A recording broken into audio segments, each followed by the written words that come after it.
Hi, everyone. Welcome to EDRG 3280, Children's Literature. This section of children's literature is offered to you fully online for the duration of the summer one term at GSW. I'm Mr. Ward. I'm super excited to teach you this fast and furious summer semester. The purpose of this video is just to review my expectations, show you where a couple of things are in Georgia View, and to leave you with some next steps. So the first thing that we will do is we will review the course syllabus. Okay. Guys, on this screen here, you may see the content browser and the modules or subsections here. I do encourage you for this course to use the content section here at the top navy bar. Okay, so that's right here.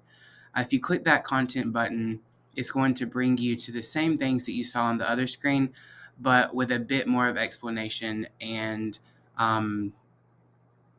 information that's provided if you go to the content section here. Okay. All right, so this is a welcome. It just gives you a little bit of information. Here is my cell phone number. If you do need to contact me, please feel free to send me a text message or call me whenever. I do understand that this is a summer semester and it is super fast, so my cell phone number is there for you to use if you need it. Okay. Here is the course syllabus and my bio as well as my contact information here. Let's go ahead and review that course syllabus. This is a 3 credit course. Your field experience requirement is waived by watching videos and completing an assignment for this course, so you will not actually have to work with children or in a school because it is summer. Okay. Here's the course description of this course, Literature for Children. There is no required textbook for this course. However, you will need an electronic device. Okay. The program learning outcomes are listed here. These are specific to the College of Education. And then the course learning outcomes here. These 5 outcomes are specific for this course that you are in now. Okay. Just review those and let me know if you have any questions over these 5 learning outcomes. Your course assignments for this course, there are 6 major course assignments, and they are listed here. You will write 3 lesson plans, complete an author study, and do a interactive read aloud recording and submit a YouTube link for that. You will also do some exemplar teaching. You'll watch some exemplar teaching videos and then do a Flipgrid reflection on that towards the end of the semester. Okay. There are 400 possible points, 100 being given to the author study. Each of the 3 lesson plans are 50 points each. That reading comprehension IRA video, the YouTube link, is worth 50 points. And then that exemplar teaching Flipgrid reflection is worth 100. Please be mindful that I do not round or give partial credit, so here's the grading scale for this course. The next page is the policies and procedures that are specific to GSW, the College of Education, and myself as your professor. This is an online course, so please just make sure you're checking your Georgia View and your GSW email at least daily. I do post course announcements in Georgia View, so whenever you open this course in Georgia View, make sure you look at that home screen for announcements. I do post announcements there frequently. The only other policy that I will point out here is my late work policy for this course. Due to the timing of this course, it being a summer, 1/2 summer semester, there is just no time for me to grade and give you effective feedback on any late work. So any late work will not be accepted and no credit will be given for any work that is submitted after the due date. Okay, so please be mindful of the due dates that are listed here in the course assignments. Okay, we'll look at each one of these course assignments briefly in just a moment. Down here, there are also some GSW accommodations. If you need those, please feel free to reach out to the Office of Accommodations and Modifications here at GSW if you do need any of those services. Okay. All right, we're going to go back over and go to the course home section. I did mention that you would write 3 different lesson plans for this course, okay? Those 3 lesson plans can be found here. My expectations and the template that you will use can be found here in the lesson plan module, okay? Lesson plan 1 is due on June 19th at 11 p.m. in Georgia View. Lesson plan 2, June 21st at 11 p.m. in Georgia View. And lesson plan 3 is due June 23rd at 11 p.m. in Georgia View. Now, I'm not going to ask you to write a full GSW lesson plan for this course. This is a modified interactive read aloud lesson plan template. You could find that here in this module. I've also given you some videos to watch on how to write objectives and a model interactive read aloud. Okay, there is also a video on planning a successful interactive read aloud that you can watch here. Here is the template. When you open, you will download and you will use a blank template for each of the 3 lesson plans. This is very important, and I cannot stress this enough. One of your lesson plans will be on phonemic awareness. One of your lesson plans will be on reading comprehension, and one of your lesson plans will be on vocabulary acquisition. You are not going to write 3 lesson plans on reading comprehension. You are not going to write 3 lesson plans on vocabulary acquisition. You're going to write 1 lesson plan for each of these 3 areas here, okay? That means that your questions down here in the meat of your lesson plan, so before reading, during reading, and after reading an interactive read aloud, or reading a book to some students and holding it up, students are on the carpet, and you're being the teacher, and you're reading a book, and you're asking questions while reading, okay? Those questions need to be aligned with what lesson plan you're writing. So phonemic awareness, reading comprehension, or vocabulary acquisition.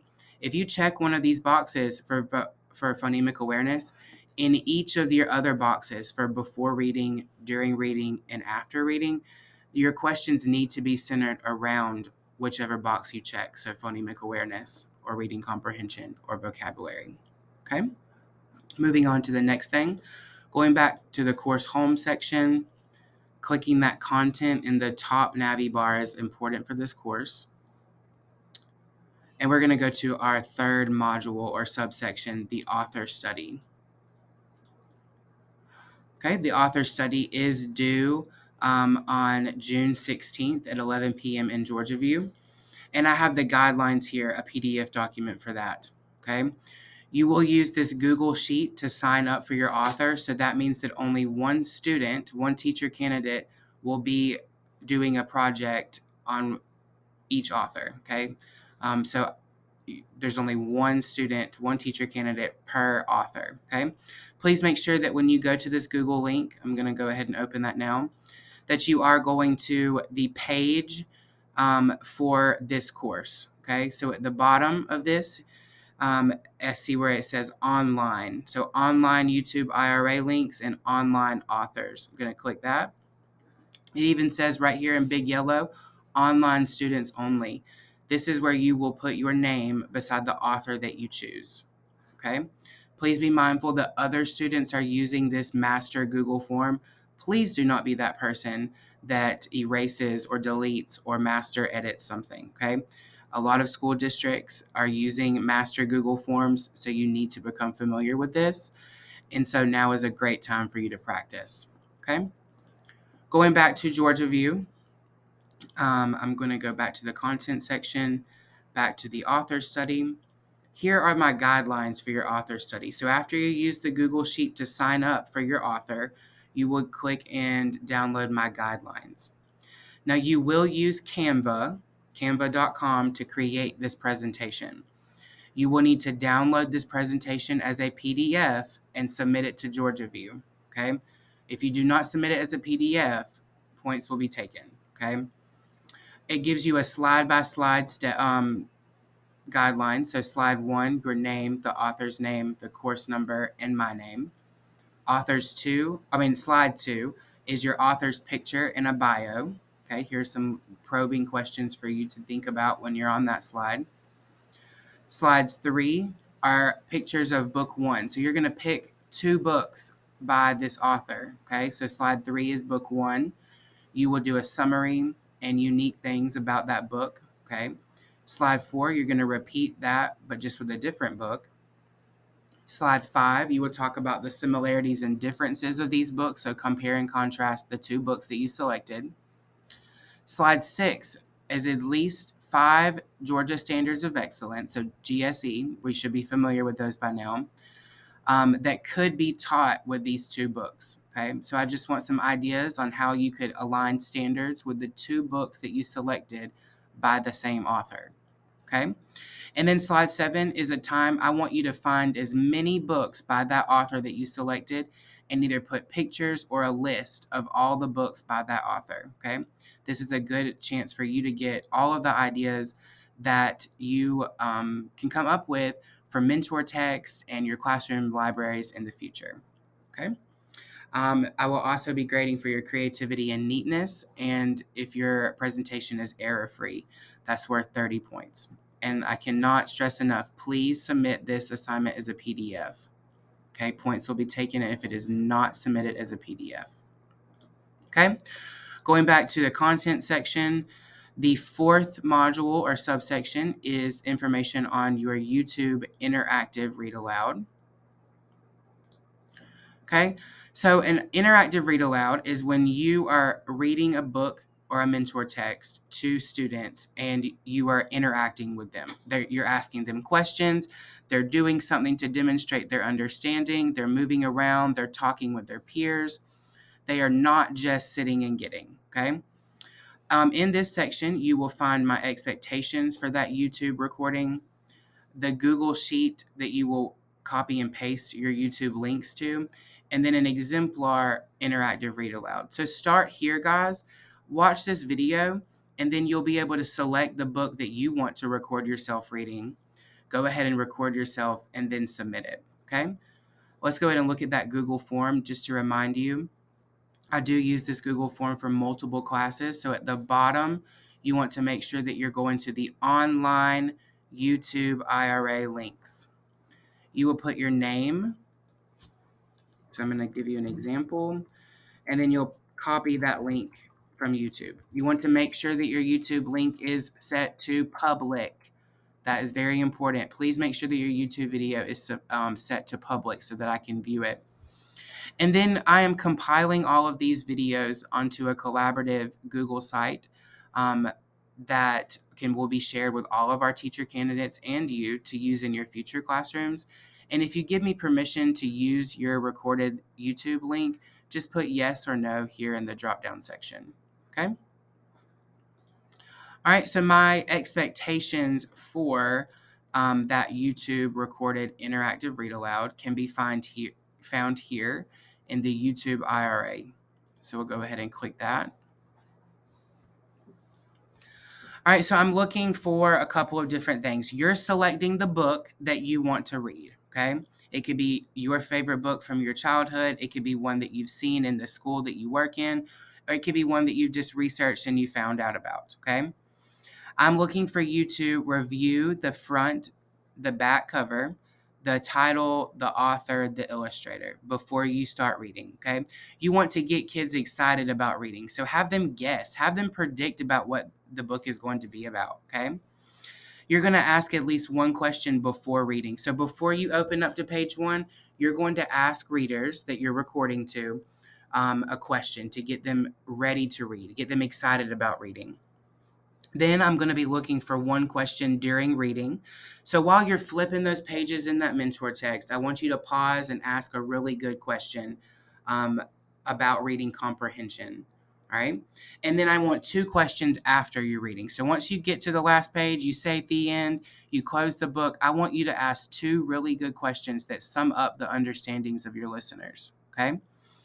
You'll also be graded on appropriate tone, mood, and eye contact. So I do not want to listen to robots read. Kids, students do not want to listen to robots read. So I want this to be unique and special, and I want you to show some creativity through this recording, okay? Make some good eye contact, smile, crack a joke, be friendly, okay?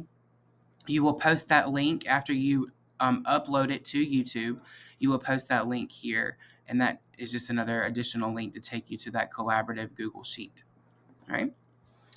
We're going to keep moving on back to the content section of this course. And then the last thing that we'll talk about here is your exemplar teaching reflection. So instead of doing face-to-face field experience, you will click this document here, watch the videos that I've included, and then record yourself using Flipgrid, now known as Flip, answering a couple of questions. So let's go ahead and open that document now. You're going to watch these 3 YouTube videos. Okay, you could watch them one after the other. Just jot down some really good notes on a sticky note while you're watching them. All right. You're going to reflect on these 3 questions by clicking here and recording yourself answering them using Flip. Okay, so I'm looking, what did you notice expert teachers doing during the IRA? What were students doing to stay engaged during the IRA? And then what is one strategy that you want to try in your future classrooms? A lot of you are doing paid internships, student teaching very soon. And so I'm looking for some strategies that you could take away from these exemplar teaching videos and try in your future classrooms. Okay. This is due July 5th at 11 p.m. In the Flipgrid app. All right. That is it for your assignments. I know that was fast and furious, guys, and I do appreciate you hanging in there with me. Just a couple of last-minute reminders. This is a fast-paced course, so I encourage you to be mindful of the due dates, ask questions ahead of time. Do not be afraid to contact me. I promise I do not bite. I'm here to support each and every one of you. Especially in this course, children's literature. I'm super passionate about children's literature and have studied it just about as long as I've been a teacher. So it's something I enjoy, and it's something that I cannot wait to share more with you about. Okay. Last thing, and probably the most important, is I need you to verify your attendance for this course. Okay. This is due by June 9th at 8 a.m. I need you to click this link here, and you're going to answer 3 questions using the Flip recording app. Okay. Failure to do this will result in being dropped from the course, and you'll have to be reinstated and all that stuff. And it's lots of paperwork, and I don't want you to be that person. So go ahead and verify your attendance using this Flip recording link here, and do that before June 9th at 8 a.m. Like I said, if you have any questions, please feel free to reach out to me. I look forward to supporting you, and I will see you guys very soon. Have a good day.